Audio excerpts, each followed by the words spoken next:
Monsieur Chokri Achak Youssef, bonjour. Bonjour. Alors, les employeurs ont jusqu'à vendredi minuit pour s'acquitter de leur cotisation. Est-ce qu'on peut considérer que dès demain minuit, finit la période de grâce? Écoutez, fini période de grâce en fait. Jusqu'à demain minuit déjà, il faut dire que nous allons travailler vendredi, justement pour être à leur disposition. Toute la journée. Dire que toute la journée du vendredi, et on terminera avec le dernier client qui viendra. Il faut dire que les derniers jours, donc il y a foule, les gens viennent. Il y a ce péché mignon de laisser toujours à la dernière minute pour venir. Bon, il faudrait que beaucoup effectivement sont déjà acquittés de leur cotisation. Nous avons beaucoup de monde depuis cette semaine, et même d'ailleurs pendant le mois de carême, nous avons travaillé aussi le soir. Il y a effectivement un engouement. Il reste encore insuffisant. Nous allons l'expliquer par la suite. Et je pense que d'ici demain, vendredi minuit, après cela, bien sûr, il y aura les pénalités qui vont s'appliquer. Et au-delà des pénalités, donc, il y aura toutes les mesures de coercition qui seront mises en place. C'est-à-dire les mesures de coercition. Alors, vous pouvez nous les expliquer? Oui, alors en fait, pour les mesures de coercition, déjà, nous allons avoir nos contrôleurs qui vont être sur le terrain. Nous avons déjà, là, ils sont dans une attitude d'explication et de sensibilisation. Ensuite, nous allons passer donc sur le terrain. Il faut dire que nous avons multiplié pratiquement par 3 le nombre de contrôleurs assermentés. Donc, ils seront sur le terrain, ils vont commencer à affilier d'office, donc les personnes qui ne sont pas affiliées. Les pénalités vont commencer à courir. Et bien sûr, si les personnes viennent d'elles-mêmes et qu'elles viennent cotiser, on peut toujours, en ce qui concerne les pénalités, si elles font un recours, elles peuvent avoir jusqu'à 50% donc de déduction, et même 100% s'il y a vraiment des cas de force majeure. Mais sinon, nous allons appliquer toutes les mesures de coercition, en l'occurrence jusqu'aux poursuites judiciaires. Donc je rappelle que pour les mesures donc, de coercition, donc les personnes vont aller au contentieux. Donc il y a le recouvrement donc, par voie de rôle, la contrainte, l'opposition sur compte, les retenues sur prêt, toutes les procédures donc, qui passeront aussi par le système judiciaire, notamment prévu par le code administratif de procédure aussi civile. Donc je pense que la quasi-majorité des cotisants et donc des assujettis ne devraient pas aller à ça. Je pense que l'acte de cotiser est déjà un acte civique, déjà, et le fait de ne pas cotiser, quelque part, c'est une forme de masochisme inconscient. Alors il serait plus grave s'il est conscient et que les personnes délibérément ne viennent pas venir. Mais combien d'entités professionnelles pourraient être concernées par ces mesures de coercition? Puisque ce que nous savons, sur les 3 millions d'activités professionnelles existant à travers le territoire national, seulement 1 million sont déclarées au niveau de la CASNOS. Alors, il y a 1 800 000 qui sont déclarés. L'année dernière, nous avons eu 960 000 donc, qui ont payé leur cotisation et donc qui étaient à jour en fin d'année. Cette année, en 6 mois, nous sommes déjà à plus de 760 000. Donc ça suppose qu'il y a un engouement. Il y a encore 6 mois. Ces 6 mois, nous allons être très actifs sur le terrain, justement, nous continuerons bien sûr à communiquer, nous continuerons à expliquer. Mais ça fait 2 ans que vous le faites déjà. Et on le fait, et d'ailleurs les résultats sont là, heureusement, puisqu'on voit que quand même, il y a eu déjà... le chiffre a été pratiquement multiplié par 2. On est passé de 500 000 cotisants en 2014, maintenant, ensuite 2016 à 960 000. Et là, nous allons allègrement dépasser le million. Et j'espère d'ailleurs que les gens viendront d'eux-mêmes. Alors il faudrait qu'ils viennent doublement en fait. Qu'ils viennent s'affilier, qu'ils viennent cotiser et qu'ils viennent mieux cotiser. Parce qu'il y va de la pérennité aussi du système de sécurité sociale. On ne peut pas admettre que quelqu'un vienne cotiser au minimum. Je ne peux pas admettre que quelqu'un ait de gros revenus et qu'il vienne cotiser au minimum. Au-delà de l'acte de solidarité, il y a aussi l'acte d'être mieux couvert, d'avoir une meilleure retraite. Et je pense que là, les gens devraient le comprendre. On voit effectivement que le nombre de personnes qui payent au minimum, c'est beaucoup amenuisé, donc les gens cotisent beaucoup mieux. Ils sont en train de le faire. Nous avons pris un certain nombre de mesures. À titre d'exemple, la retraite qui était limitée à 8 fois le SMIC est passée à 15 fois le SMIC. Ça veut dire que quelqu'un qui cotise correctement, qui est des années, peut aller jusqu'à 20 millions de centimes par mois donc de retraite. C'est quand même attrayant. Le deuxième aspect, c'est qu'effectivement, nous faisons des redressements quand on voit que les gens cotisent très peu, alors qu'ils ont un revenu conséquent, nonobstant le fait qu'aussi, à chaque fois qu'ils cotisent, ces cotisations vont rentrer dans les charges déductibles des impôts, et à ce titre, ils vont récupérer d'une main ce qu'ils vont payer de l'autre. Donc, je pense que toutes ces démarches-là vont faire en sorte que les gens vont venir et continueront à venir. Mais justement, vous ne répondez pas pratiquement à ma question. 3 millions d'entités, 1 million déclarés, combien seront concernés, bien sûr, par ces nouvelles mesures? Est-ce qu'on peut avoir une estimation? Vous le savez, monsieur. L'estimation, bien sûr. Il y a déjà 2 millions, donc il y a 1 million 800 000 qui sont affiliés. Donc il y a 2 millions déjà qui sont concernés. Le million restant approximatif, parce que ce sont les agriculteurs. Donc les agriculteurs, il est évident que la période va encore jusqu'au 30 septembre, parce que les agriculteurs c'est spécifique, c'est plutôt cette période-là où ils commencent eux à avoir des entrées financières. Donc ils ont jusqu'au 30 septembre, les agriculteurs. Donc on va tabler essentiellement sur les 2 millions qui sont actuellement donc en activité. Alors bien sûr, il y a d'autres mesures pour l'informel. C'est une autre démarche qui est plus multisectorielle, en rappelant que quand même l'informel, je pense que l'informel n'est pas réellement... Qui touche tous les secteurs, l'informel. Hein. Vous le voyez dans le commerce essentiellement. C'est surtout ça, les artisans qui sont aussi dans l'informel. Alors ceux-là doivent venir. Il faut leur expliquer, il faut leur permettre de venir, il faut leur donner une identité professionnelle, parce que souvent ils ne l'ont pas. Le vendeur ambulant qui n'a pas, par exemple, qui peut avoir une autorisation municipale pour pouvoir travailler, est une identité professionnelle. L'artisan, le maçon, le plombier qui tourne dans la rue et qui n'a pas d'identité professionnelle peut l'avoir par l'obtention d'une carte donc d'artisan au niveau de la chambre d'artisanat. Le commerçant se doit d'avoir un registre de commerce et il faudrait qu'il y ait un certain nombre de facilités pour qu'il obtienne son registre de commerce. Pour cela, nous sommes d'ailleurs en relation avec le ministère du Commerce et qui sont très chauds justement pour aller dans encore la facilitation, notamment le centre du registre commerce, où dorénavant, à chaque fois que quelqu'un s'affiliera, automatiquement il sera affilié à la sécurité sociale. Donc dès qu'il a un registre commerce, il sera affilié et il le récupérera lorsqu'il aura son attestation. Une façon de combattre l'informel? Une façon de le combattre et puis de l'intégrer. Et je pense que la meilleure manière d'intégrer l'informel, c'est en lui donnant une protection sociale. Je pense que c'est le seul levier qui leur permettra de venir parce qu'il est nécessaire qu'ils aient une protection sociale. Mais ceux qui ne sont pas détenteurs de registre de commerce, par exemple, qui activent réellement dans l'informel, le vrai et dur, comment vous allez agir vis-à-vis de ces personnes-là? Je pense que là, c'est une démarche multisectorielle qu'il va falloir mettre en place vis-à-vis d'eux. Bien sûr, les appels du pied sont nécessaires, mais aussi la coercition est une nécessité. Alors, par rapport aux agriculteurs, comment vous allez agir dorénavant pour les faire adhérer, bien sûr, à la CASNOS? Oui, alors les agriculteurs, vous savez, c'est un peu spécifique, c'est nouveau. C'est un peu spécifique. Nous avons mis un certain nombre de leviers. Par exemple, avant, lorsque quelqu'un n'a pas un titre de propriété et qu'il travaille avec la personne qui a un titre de propriété, notamment quand c'est un parent, il ne pouvait pas venir parce qu'il n'avait pas d'identité professionnelle en tant que tel. Maintenant, ce sont donc des aidants familiaux. Maintenant, ils ont une identité et avec celle-ci, ils peuvent venir. D'ailleurs, on a constaté, grâce notamment à ce mécanisme, qu'il y a un rajeunissement donc des agriculteurs qui est passé d'une moyenne de 54 ans à une moyenne de 51 ans. Et c'est de bon augure en fait pour l'agriculture, quand on sait l'impact qu'a l'agriculture, c'est l'économie nationale et la croissance économique. Alors par rapport à cette adhésion, par rapport à cette situation exceptionnelle, vous avez pratiquement enregistré l'équivalent de 900 000 nouveaux adhérents. Nous avons vu que par rapport à la première opération qui avait été engagée et qui était contenue dans la loi de finances complémentaire de 2016, il y a eu pas moins de 76 milliards de dinars de ressources financières qui ont été récoltées par la CASNOS. Est-ce qu'on peut considérer que vous êtes dans une situation, c'est-à-dire ascendante par rapport aussi à cette situation?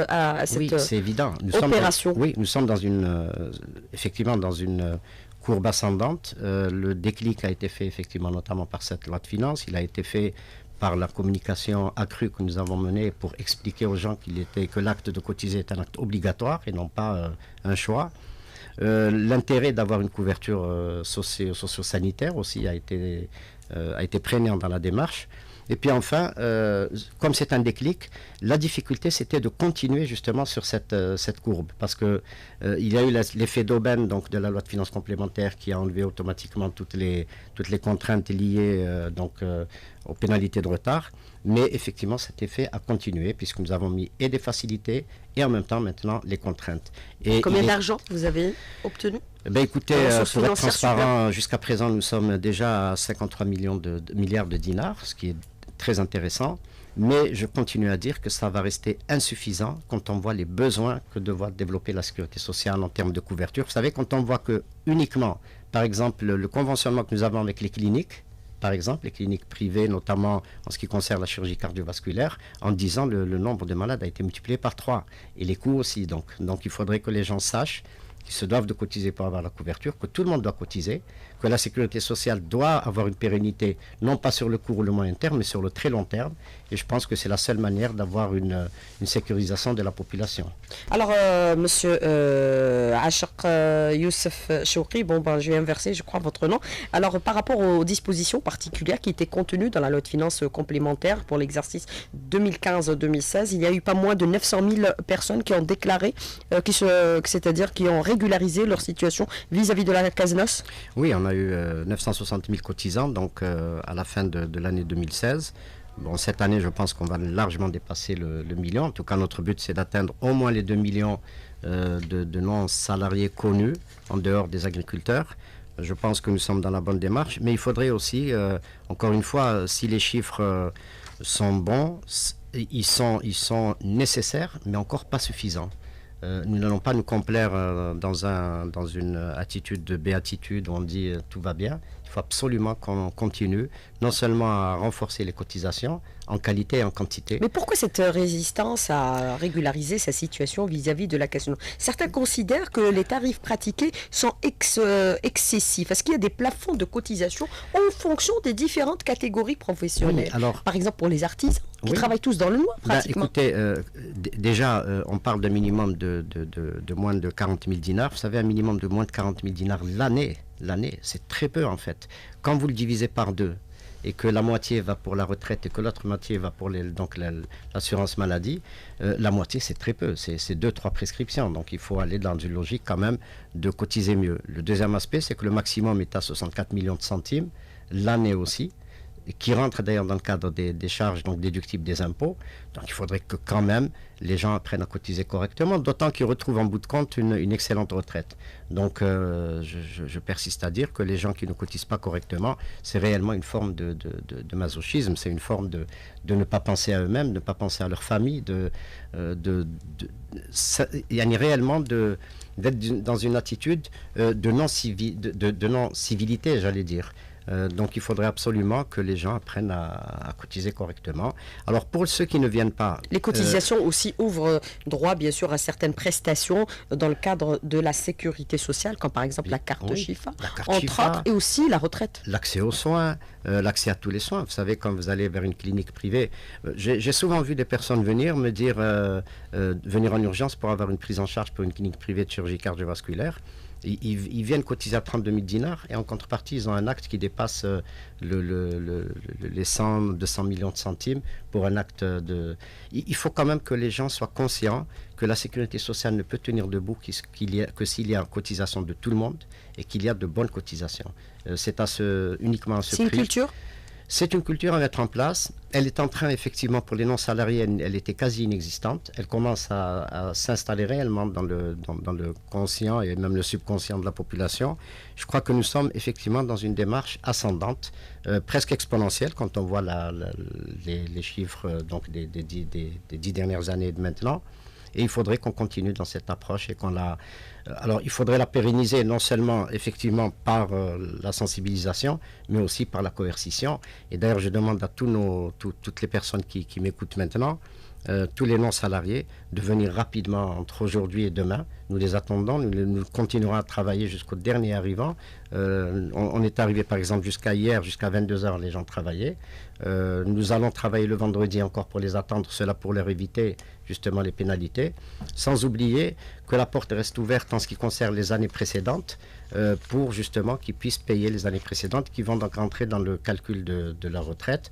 Et puis après cela, ils ont une attestation de mise à jour. Et je rappelle que pour la mise à jour, l'attestation de mise à jour est demandée dans pour la constitution de beaucoup de dossiers, notamment en ce qui concerne les visas. Les personnes. Oui, aussi, les visas, bien sûr, c'est demandé. D'ailleurs, sur l'attestation de mise à jour, apparaît clairement l'assiette de cotisation et la cotisation donc, qui a été payée. Donc il est évident que elle va refléter la solvabilité donc, de la personne cotisante. Si quelqu'un cotise au minimum, et qu'il va soumissionner pour un projet, ça veut dire qu'il est très peu solvable en fait. Alors, est-ce qu'on peut considérer que ces sources financières vont assurer l'équilibre du système de sécurité sociale et solidarité sociale entre les différents, bien sûr, cotisants ? Oui, alors c'est Parce que déterminant. ça concerne bien sûr les non-salariés. Oui, C'est-à-dire le privé. Oui, c'est ce qui est déterminant en fait, parce que c'est un système par répartition, c'est un système de solidarité entre les personnes et les générations. Donc il est évident que plus les gens vont cotiser, et plus le système va se renforcer. Nous sommes en train de le construire, nous sommes en train de le renforcer. Et je suis convaincu que plus les gens cotiseront, et nous allons dans la pérennité. Parce qu'il ne s'agit pas de dire aujourd'hui nous sommes au vert, si les gens s'arrêtent de cotiser ou cotisent moins ou ne cotisent pas correctement. Donc nous allons tout le temps dans cette approche d'augmenter l'assiette, donc la base cotisante, les assiettes de cotisation, d'augmenter, que les gens augmentent d'eux-mêmes les cotisations, de manière à ce que tout le monde puisse effectivement bénéficier à très long terme de ce système qu'il faut absolument préserver, que ce soit le système des salariés ou des non-salariés. Mais justement, par rapport aux prestations de remboursement aujourd'hui, est-ce que vous allez aussi élargir l'assiette au même titre que ceux des, bien sûr, salariés, à savoir la CNAS, puisque certains déplorent le fait que, par exemple, les congés de maladie ne soient pas remboursés aujourd'hui ou pris en charge par la CASNOS, oui, entre autres questions. Alors, premier aspect, toutes les prestations sont fournies par la CASNOS, se retrouvent aussi à la CNAS, hormis en ce qui concerne justement les congés de maladie. En fait, le congé de maladie, c'est quoi? Lorsque quelqu'un arrête de travailler, il n'a plus de revenus. Donc automatiquement, c'est un revenu de remplacement.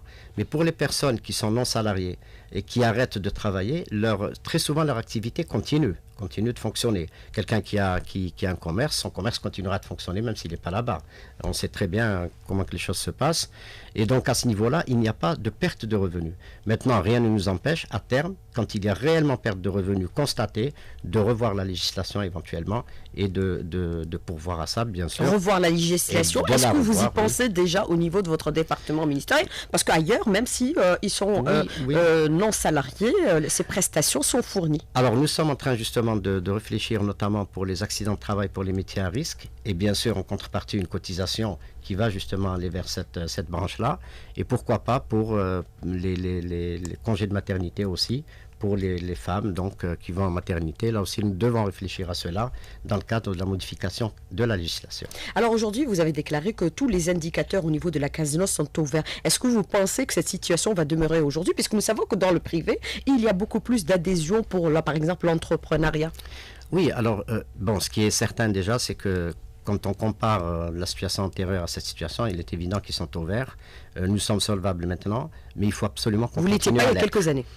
Oui, on était en situation de déficit. Donc maintenant, nous sommes solvables, les chiffres effectivement les indicateurs sont au vert. Nous ferons en sorte qu'ils continuent à l'être et qu'ils continuent donc de manière pérenne, parce que c'est ça l'essentiel. Alors au-delà du délai de demain, minuit, comment vous allez agir concrètement? Vous allez déployer vos contrôleurs, vos contrôleurs sur le terrain? Les contrôleurs vont aller sur le terrain. Nous allons travailler dans le cadre aussi de l'entraide administrative. Nous allons faire des mises en demeure pour que les gens viennent. S'ils ne viennent pas, nous passons à la phase de coercition et nous avons maintenant tout le listing à travers les différentes administrations. Et il est évident que les personnes qui ne viennent pas sont contrevenantes de la réglementation et de la législation.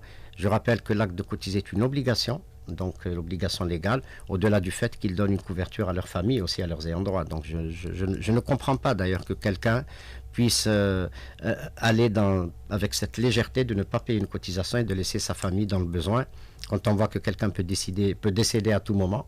Et à ce moment-là, il laisse vraiment une famille démunie, c'est quand même inadmissible. Mais par rapport aux cotisants et leurs ayants droit, votre assiette, elle est de quel ordre aujourd'hui? Global?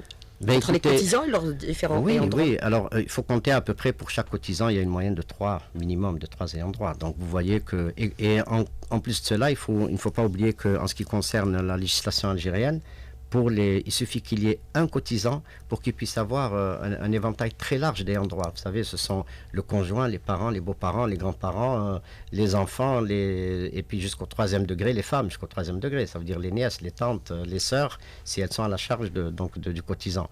Alors, quand vous voyez tout ce nombre de cotisants qui peuvent avoir une couverture très très large, et c'est probablement la plus large, on ne peut pas se permettre de rester sur des cotisations très basses parce qu'on ne pourrait en aucun cas couvrir autant de personnes. Le nombre globalement, au niveau de la CASNOS? En Algérie, vous savez que le nombre est de plus de 85%, 36 millions, qui sont couverts par la sécurité sociale. En ce qui concerne la CASNOS, vous comptabiliserez aussi relativement, donc il y a plus de 3,5 millions de personnes qui sont couvertes aussi. Et je pense que les gens commencent à prendre conscience parce qu'on voit, il n'y a qu'à voir maintenant le monde que nous avons au niveau de nos structures. On s'est redéployé, nous avons créé beaucoup de structures, mais il n'empêche qu'il y a toujours du monde qui vient cotiser. Nous avons facilité, Vous avez modernisé votre système. Nous avons modernisé aussi tous nos systèmes. C'est-à-dire en un clic, on a nos documents et on peut se déclarer. Vous pouvez les commander immédiatement en attendant l'homologation des signatures électroniques pour pouvoir les récupérer directement sur les sites. Mais dans l'immédiat, vous pouvez les commander, aller les retirer. Vous pouvez faire des déclarations à distance, vous pouvez faire des paiements à distance. Donc vous voyez que la rapidité dans le traitement des dossiers. Très rapide, très rapide. D'ailleurs, le tiers payant a réglé totalement le problème puisque les gens ne viennent plus se faire rembourser, ils passent directement chez le pharmacien, ils récupèrent leurs médicaments grâce au système Chifa, au système du tiers payant, et donc ils ont une excellente couverture. Vous avez supprimé l'attestation de vie qui était exigée chaque 6 mois, 3 mois, 4 mois. Alors, non seulement cela, mais en plus, maintenant, nous ne demandons même pas de documents, hormis l'identité professionnelle, donc un registre commerce, une carte d'artisan. C'est-à-dire être présent, ça veut dire être en vie déjà. Mais bon, en fait, pas besoin de présenter même pas ça, parce que la personne peut ne pas venir, n'a même pas besoin de venir. Nous avons maintenant accès directement au fichier du ministère de l'Intérieur. Et puis en plus, nous avons nos assistantes sociales qui se redéploient sur le terrain et qui non seulement portent assistance, et puis c'est une vérification supplémentaire. Alors des questions des auditeurs qui sont très très nombreuses, malgré le fait qu'on n'ait pas posté dans les délais l'invité de la rédaction hier soir. Alors est-ce qu'il y aura des mesures pour les entreprises du BTPH qui n'ont pas perçu leurs créances auprès des pouvoirs publics, d'où leur incapacité de payer leurs cotisations? Mais bien sûr. Alors, en ce qui les concerne, parce que eux, en fait, ils sont au maximum du paiement. S'ils n'ont pas la liquidité immédiate, qu'ils se présentent chez nous avant le 30, parce qu'on l'a déjà dit, avant le 30 juin, donc avant demain soir, ils payent ce qu'ils peuvent payer et nous leur faisons un échéancier jusqu'à la fin de l'année, jusqu'au 31 décembre, pour qu'ils puissent sans pénalité. Donc, c'est encore une facilité supplémentaire pour eux. Toute personne donc qui veut cotiser au maximum, qui n'a pas les moyens de la liquidité financière immédiate, il peut venir avant le 30, payer une partie et il souscrit à un échéancier et il n'aura pas du tout de pénalité, mais à charge pour lui, bien sûr, de venir payer avant le 31-12. Alors, autre question, comment on n'arrive pas à épingler les grandes entreprises privées dans les fausses déclarations de salariés à travers l'insertion de rubriques non imposables et non cotisables tellement évidentes et remarquées? Alors pour les salariés, il faudra poser la question peut-être à la CNAS, mais je peux vous garantir que la CNAS non, il parle du privé, il parle du privé, oui, les grandes entreprises privées. Oui, les grandes entreprises privées. Il ne parle pas des salariés, il parle des non-salariés. Alors les grandes entreprises privées, quand il s'agit d'eux-mêmes, ils cotisent, il n'y a pas de raison qu'ils ne cotisent pas. Il y a les personnes morales dans ce cas de figure, et ils cotisent à hauteur d'ailleurs de leur prise de participation dans le capital de l'entreprise. Et donc ceux-là sont en train de cotiser, ils cotisent très souvent au maximum. Maintenant, en ce qui concerne leurs salariés, là, ça relève donc des structures de la CNAS qui d'ailleurs se redéploient, eux-mêmes se redéploient et sont en train de faire aussi un travail de manière à ce qu'il n'y ait plus ces échappées. Alors, autre question d'un auditeur qui vous dit, aujourd'hui, si je suis un salarié dans une entreprise privée, je ne suis pas déclaré, est-ce que je peux saisir la CASNOS ?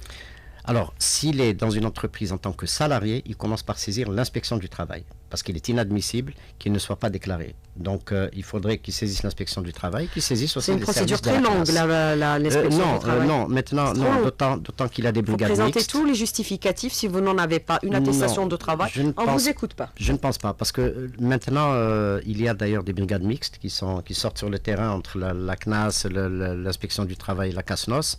Et d'ailleurs, en ce qui concerne pour revenir aux non-salariés qui ne cotisent pas ou ne cotisent pas correctement, nous faisons des redressements. Et si les personnes ne sont pas convaincues, nous pouvons faire des inspections mixtes entre effectivement la CNAS, la CASNOS, l'inspection du travail et aussi les impôts. Est-ce que pour les fausses déclarations, vous avez les moyens de contrôler et de vérifier? Oui, bien sûr. Et vous opérez à des redressements? Mais bien sûr. Question d'un auditeur qui vous pose bien cette sûr, question. Nous avons les moyens.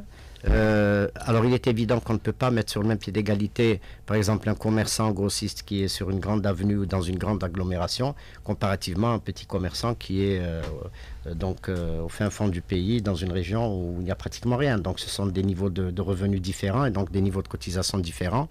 Et nous avons tous les éléments d'évaluation Donc, c'est ce que nous, d'ailleurs, nous allons procéder. Nous avons déjà procédé et nous continuerons à procéder à des redressements. Toutes les personnes qui ont payé au minimum, alors qu'en fait, elles se doivent de payer plus, eh bien, nous allons faire les contrôles nécessaires dès le mois de juillet d'ailleurs, et nous procéderons, ils passeront par le contentieux, et puis j'espère qu'on trouvera des règlements à l'amiable, sinon ils passeront par le contentieux et par toutes les procédures de contrainte. Vous irez jusqu'à la justice pour la fermeture des activités commerciales? Alors, les contraintes sont multiples. Il y a les contraintes par le rôle, il y a les contraintes administratives, il y a les contraintes judiciaires, et nous irons jusque-là. Nous allons faire aussi donc nous prendrons directement ces cotisations-là sur leur compte, donc il y aura des blocages de compte. Mais je pense que... Des saisies de biens, s'il faut y aller? Saisies de biens, peut-être pas, parce que ce n'est pas dans notre... Nous ne sommes pas dans ce rôle-là, mais nous irons jusqu'à mettre en place toutes les mesures de coercition, et elles sont nombreuses. J'espère qu'on n'ira pas jusque-là. Alors, une question d'un auditeur qui vous dit: pourquoi avoir attendu tout ce temps avant d'agir? Est-ce que parce que nous connaissons une situation financière difficile que ça a été un peu le déclic qui vous a poussé à agir aujourd'hui? Alors non, nous avons...